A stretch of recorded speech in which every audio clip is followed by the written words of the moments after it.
Monsieur Détang. Oui, je vais lui donner la parole. Merci, Monsieur le Président. Effectivement, un dossier important, regardé là aussi par de nombreuses associations, et qui concerne la mise à disposition, l'installation, la maintenance et l'entretien du mobilier urbain, c'est-à-dire les abris de voyageurs publicitaires et dispositifs d'information. Vous le savez aujourd'hui, fait l'objet d'un marché conclu avec la société Claire Chanel France, un marché qui lui avait été notifié en octobre 2007. Initialement conclu pour une durée de 15 ans, ce marché a été prorogé d'une année par un avenant, c'était en octobre dernier, et le marché arrivera donc à échéance le 21 octobre 2023.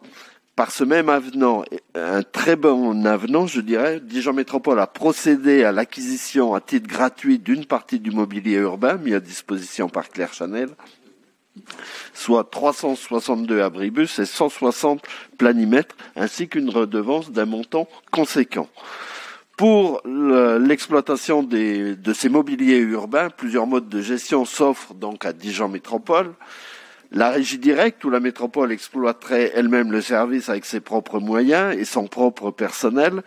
Une gestion externalisée par le biais d'un marché public, d'une concession de service ou d'une convention d'occupation domaniale. Sur la première solution, la régie directe s'est exclue au regard de la nécessité effectivement d'une expertise spécifique que l'on n'a pas, et d'autre part la nécessité de mobiliser les moyens de la métropole. Pour la convention d'occupation du domaine public est également exclue dans la mesure où, si elle permet de disposer d'une redevance d'occupation du domaine public, le contrôle de la métropole serait particulièrement limité sur l'organisation du service.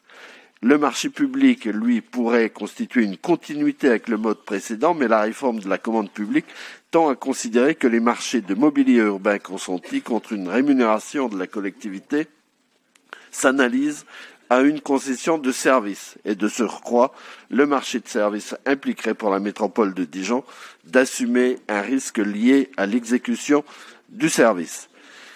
Il reste donc la concession de service qui demeure en conséquence le mode de gestion le plus adapté. Le contrat aura pour objet l'exploitation, la maintenance et l'entretien des mobiliers urbains de la métropole.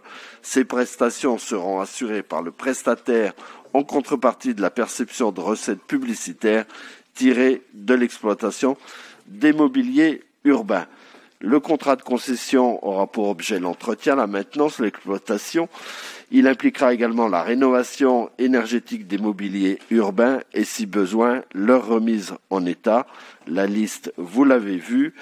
Le concessionnaire pourra exploiter les phases publicitaires des mobiliers conformément à la réglementation en vigueur. Il devra verser à la métropole une redevance d'occupation du domaine public et mettre à disposition de celle-ci des espaces destinés à la communication institutionnelle. C'est déjà vrai aujourd'hui.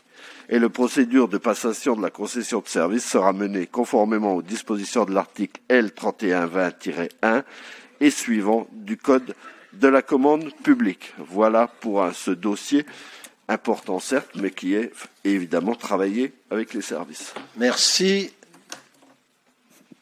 Madame Sabina a demandé la parole et elle l'a. Merci, Monsieur le Président. Chers collègues, la présente délibération porte sur le choix du meilleur cadre juridique pour la mise à disposition, l'installation, la maintenance et l'entretien de mobilier urbain. Après examen, la proposition faite d'une concession de service paraît effectivement la plus appropriée et la plus avantageuse pour notre métropole. Pour autant, ce qui paraît particulièrement important ce soir, c'est bien d'ouvrir un débat sur l'orientation des contenus des messages publicitaires qui seront choisis par notre métropole et mis en œuvre par le prestataire qui aura été choisi. Car il nous appartiendra dans les prochains mois de fixer, de rédiger précisément les détails de notre demande via des critères environnementaux exigeants dans le cadre de cette concession. La mise en cohérence du contenu des publicités de notre espace public avec les orientations générales de notre projet métropolitain apparaît en effet essentielle.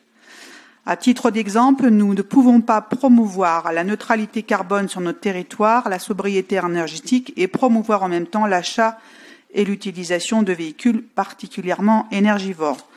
Nous ne pouvons pas promouvoir une alimentation locale, saine et durable pour l'environnement, pour les consommateurs et pour les agriculteurs et promouvoir en même temps la consommation de certains produits alimentaires transformés particulièrement nocifs à la santé humaine. Pour conclure, mon collègue Patrice Château et moi-même sommes favorables à l'adoption de cette délibération et appelons de nos vœux l'élaboration d'une véritable politique métropolitaine de la publicité sur l'espace public au sein de notre métropole. Je vous remercie. Merci, Madame Savina. Madame Maude. Monsieur le Président, chers collègues, en complète contradiction avec les objectifs d'une société plus sobre et soucieuse de ses ressources, la publicité encourage la surconsommation, valorise les comportements sociaux d'abondance.